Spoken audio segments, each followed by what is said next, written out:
आसमां जलती जमीन पर नहीं आने वाला, अब कोई और पैगंबर नहीं आने वाला। आसमां जलती जमीन पर नहीं आने वाला, अब कोई और पैगंबर नहीं आने वाला।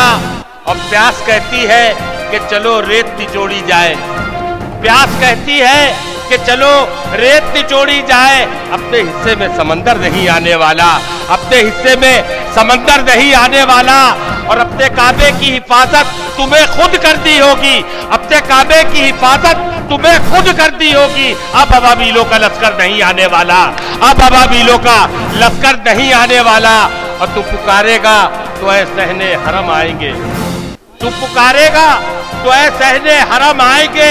अब अबाबीलों के अंदाज में हम आएंगे और लेके आएंगे हम हाथों में सदाकत के अलम, लेके आएंगे हम हाथों में सदाकत के अलम। ये अलग बात है कि तादाद में कम आएंगे, ये अलग बात है कि तादाद में कम आएंगे। और रेत पर अपने लहू से हमें लिखनी है गजल, रेत पर अपने लहू से हमें लिखनी है गजल। अपने हिस्से में कहां लाओ कलम आएंगे, रेत पर अपने लहू से हमें लिखनी है गजल। अपने हिस्से में कहां लाओ कलम आएंगे। और आई जाएगा कोई मर्द इब्राहिम सिफत, आई जाएगा कोई मर्द इब्राहिम सिफत। जब भी अल्लाह के घर में ये सनम आएंगे, जब भी अल्लाह के घर में ये सनम आएंगे। तुम यही तो कहते थे कि हमारा कोई लीडर, तुम यही तो कहते थे कि हमारा कोई कायद नहीं, तुम यही तो कहते थे हमारा कोई रहबर नहीं, हमारी कोई कयादत करने वाला नहीं।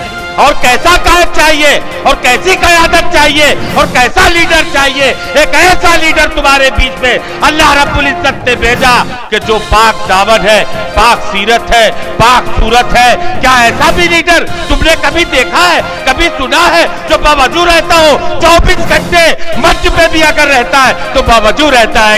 ऐसा लीडर तुम्हारे बीच में आया। अब किसकी जरूरत है, अब किसका इंतजार है? क्या तुम मुंतजिर हो कि कोई आसमान से फरिश्ता आएगा?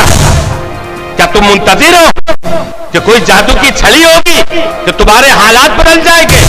याद रखो, अगर तुम इस चक्कर में हो, अगर तुम ऐसा सोचते हो कि अल्लाह की नुसरत आ जाएगी, अल्लाह की मदद आ जाएगी, अल्लाह की मदद उसी के लिए है जो अपनी मदद आप करता है, जो अपनी मदद आप नहीं करता अल्लाह भी उसकी मदद नहीं करता। तुम्हें खड़ा होना होगा, तुम्हें उठना होगा, तुम्हें जागना होगा।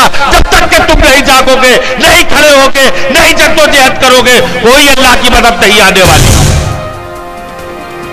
कैसी मदद चाहते हो और कैसा लीडर चाहते हो? क्या तुमने उससे बेहतर भी लीडर देखा?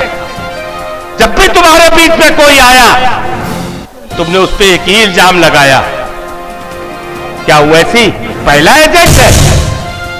क्या उसे ओवैसी पहला दलाल है? क्या ओवैसी पहला वोट कटवा है? नहीं। पिछले 72 सालों में जब भी किसी ने मिल्लत का परचम उठाया है तुमने उस पर यही आरोप लगाया है, यही इल्जाम लगाया है। सुलेमान सेठ आए महाराज से, तुमने क्या कहा था उनको? जब गुलाम महमूद बनात वाला है तुमने क्या कहा था उनको? जब सैयद साहबुद्दीन आए तुमने क्या से नवाजा था लफ्जों से उनको? अभी तुम्हारी पीस पार्टी है, तुमने क्या कहा उसको? उलमा काउंसिल आई, क्या कहा उसको? मुस्लिम लीग आई, क्या कहा उसको? मुस्लिम मजलिस आई, क्या कहा उसको? मसावात आई, क्या कहा उसको? कभी तुमने वोट दिया? कभी नहीं दिया। लेकिन तुम इस बात पर सबसे आगे हो कि वो तो दलाल है, वो तो फलाना है, वो तो निमकाना है। क्यों ऐसा क्यों? कभी सोचा है तुमने? शुक्ला जी आ जाए वो वोट कटवा नहीं है, मिश्रा जी आ जाए वोट कटवा नहीं है, यादव जी आ जाए वोट कटवा नहीं है, कुशवाहा जी आ जाए वोट कटवा नहीं है। लेकिन अगर ओवैसी आएगा तो वो वोट काटेगा। कभी सोचा है, कभी दिमाग से अपने सोचा है ऐसा क्यों है? इस देश के अंदर 5093 पार्टियां हैं, वो वोट नहीं काटेगी। लेकिन अगर ओवैसी आएगा तो वोट कटेगा। कभी सोचा है तुमने ये साजिशें कौन कर रहा है? तुम जानते हो तुम्हारा मुकाबला किनसे? जिससे तुम्हारा मुकाबला है वो बहुत जीनियस लोग हैं, बहुत ब्रिलियंट लोग हैं। आरएसएस को तुम कभी नहीं पार पा पाओगे।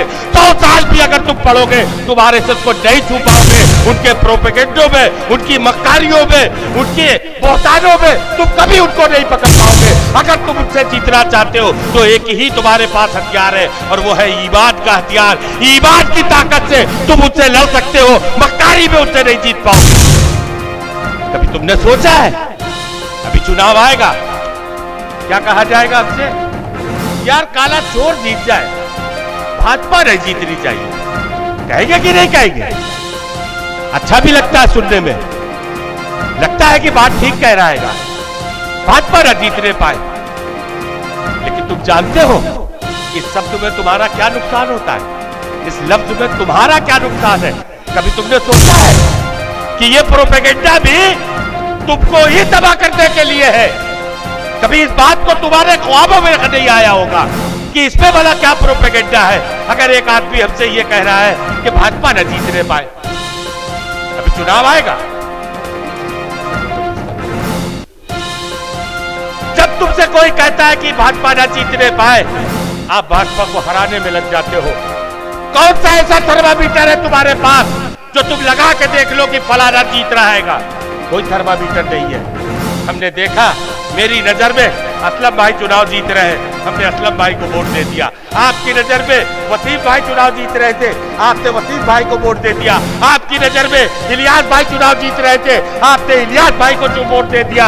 4 वोट थे, वो भी 4 जगह पट गए, तुम खत्म हो गए।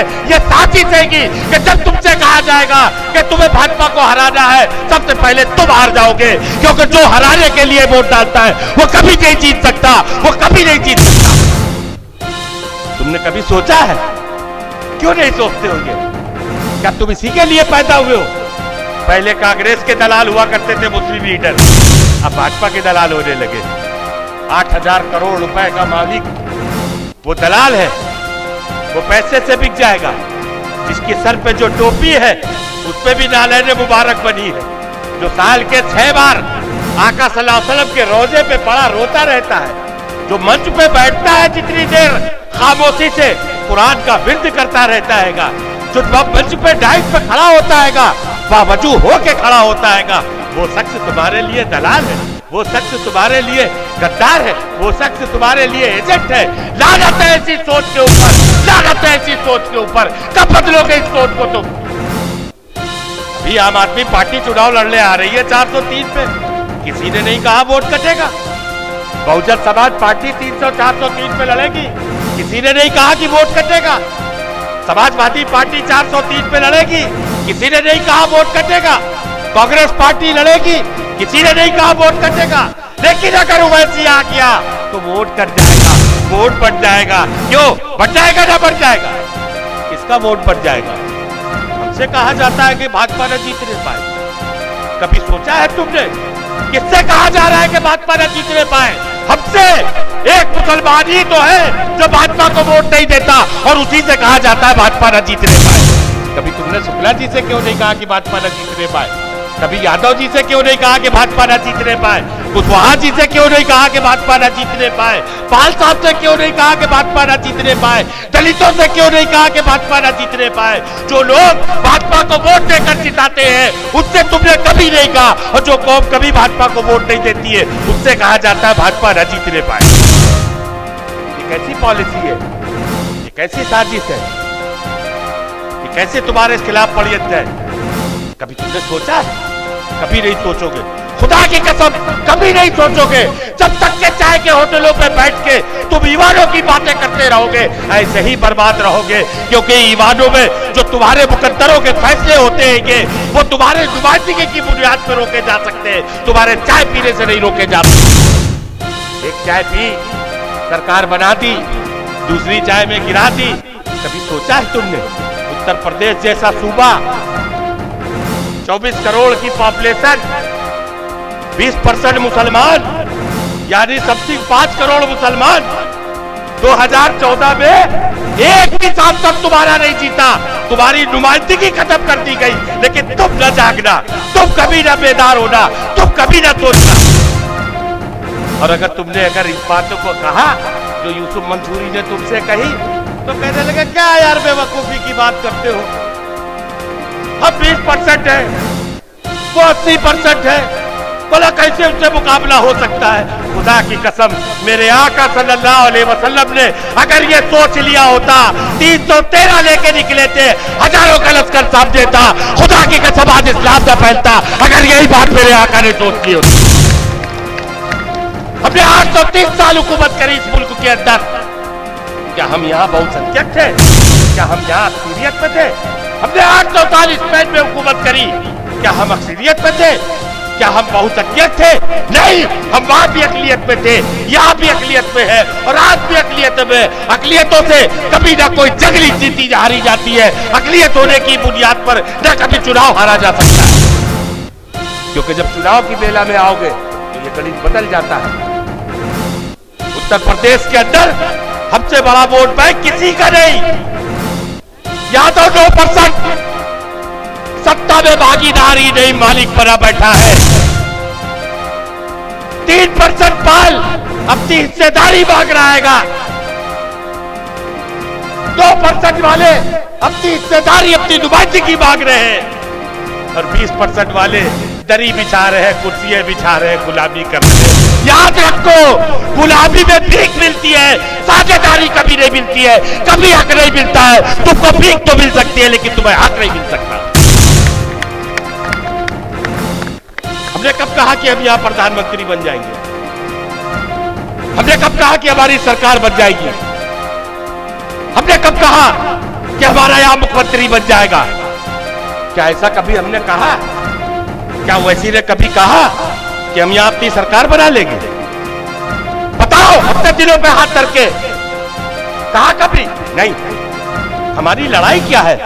हमारी लड़ाई अपने हक की लड़ाई है, अपने हुकूक की लड़ाई है। हम 20% है, हम 14% है, हम 16% है, हमें 16% का हिस्सा चाहिए। हमें और कुछ नहीं चाहिए, हमें किसी का हक नहीं चाहिए, सिर्फ 14% का हमें अपना हिस्सा चाहिए, 16% का हिस्सा चाहिए। हम और क्या चाहते हैं तुमसे? आज हमसे कहा जाता है कि भाजपा को हराना। क्यों?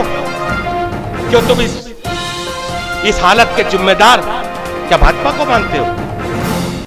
क्या तुम्हारी इस हालत की जिम्मेदार भारतीय जनता पार्टी है? जस्टिस राजेश सच्चर कमेटी की रिपोर्ट ये कहती है कि हिंदुस्तान का मुसलमान दलितों से ज्यादा बदतर स्थिति में पहुंच चुका है। इन दलितों से ज्यादा बदतर स्थिति में पहुंचाने वाले कौन था? कौन है वो लोग जिम्मेदार जिन्होंने तुमको इस हाल तक पहुंचा दिया? क्या भारतीय जनता पार्टी है?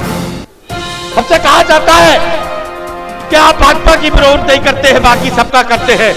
मैंने कहा खुदा की कसम, जिस दिन हम भाजपा को वोट देंगे उस दिन भाजपा का भी विरोध करेंगे। हमने तो जिनको वोट दिया था हमारा सवाल भी उन्हीं से आएगा, हमारी उम्मीदें भी उन्हीं से आएगी, हमारी शिकायतें भी उन्हीं से आएगी। हमारी शिकायत उन्हीं लोगों से है जिन्होंने आस्तीन में सांप बन के हमको डसा है। अंधेरों को निकाला जा रहा है मगर घर से उजाला जा रहा है। अंधेरों को निकाला जा रहा है मगर घर से उजाला जा रहा है। जो डस लेते हैं अपने मोहसिनों को, उन्हीं सांपों को पाला जा रहा है, उन्हीं सांपों को पाला जा रहा। कब जागोगे? कब बेदार होगे? कब तुम्हारी नींद टूटेगी? अल्लाह के वास्ते जाग जाओ। कैसा वसीया चाहिए तुम्हें? कैसा लीडर चाहिए तुम्हें? क्या चाहते हो? अभी तुमसे कहा जाएगा यार वोट बर्बाद न करो। मुझसे कहना कि अल्लाह की कसम 1952 से लेकर आज तक हमने वोट आबादी तो किया था, और जब वोट आबाद किया तो इस हालत को पहुंच गए। एक बार बर्बाद करके भी देखते हैं, देखे कहां पहुंचते हैं। क्यों नहीं कहते हो तुम? क्यों नहीं कहते हो? किसका डर है तुम्हें? क्या तुम्हें यकीन नहीं कि मेरी जिंदगी मौत का मालिक मेरा परवरदिगार है? क्या तुम्हें मौत पर यकीन नहीं रहा? क्या तुम मौत से डर गए? क्या तुम सारी जिंदगी इस दुनिया में रहने के लिए आए हो? अल्लाह के वास्ते जागो, बेदार हो जाओ। वो मसीहा तुम्हारे बीच में आया है, तुम्हारी दुआएं तुम्हारी आए, तुम्हारे उदासों ने अल्लाह के दिल में अल्लाह को रह फरमाने पे मजबूर कर दिया। अल्लाह ने तुम्हारे बीच में एक ऐसा मसीहा भेज दिया है जो अपनी राजशाही जिंदगी को छोड़कर आज करिया करिया गली गली घूमता फिर रहा है, क्या कहता है कि हम यहाँ मुख्यमंत्री बनने नहीं आए, हम लीडर नहीं बनने आए, हम तुम्हें लीडर बनाने आएंगे, हम तुम्हें हिस्सेदार बनाने आएंगे। हम चाहते हैं कि तुम अपनी क़यादत पैदा करो, हम चाहते हैं कि तुम इसके हिस्सेदार बन के इस मुल्क के अंदर रहो। तुम यहाँ के 2 नंबर के शहरी नहीं हो, पूरे हकूक तुम्हारे हैं। ये संविधान बराबर के हक तुम्हें देता है, हक है, एक एक इंच इस मुल्क की जमीन पे तुम्हारा हक है। और क्या कहता है वो तुमसे, और क्या चाहता है वो तुमसे, कुछ चाहता है? अच्छा बताओ, आज अगर ये नौबत आ जाए कि सरकार बनेगी यहाँ, तो क्या मुख्यमंत्री वो वैसे साहब बनेगी? भैया मान जाओ, मान जा, आ जाओ। क्या कभी तुमने सोचा है बनेंगे? नहीं, कभी नहीं कहा उन्होंने कि मैं मुख्यमंत्री बनूंगा। आप हजरात बैठे, मेहमान हमारे आ गए, मंच पे आ रहे हैं, आप सामने से देखें।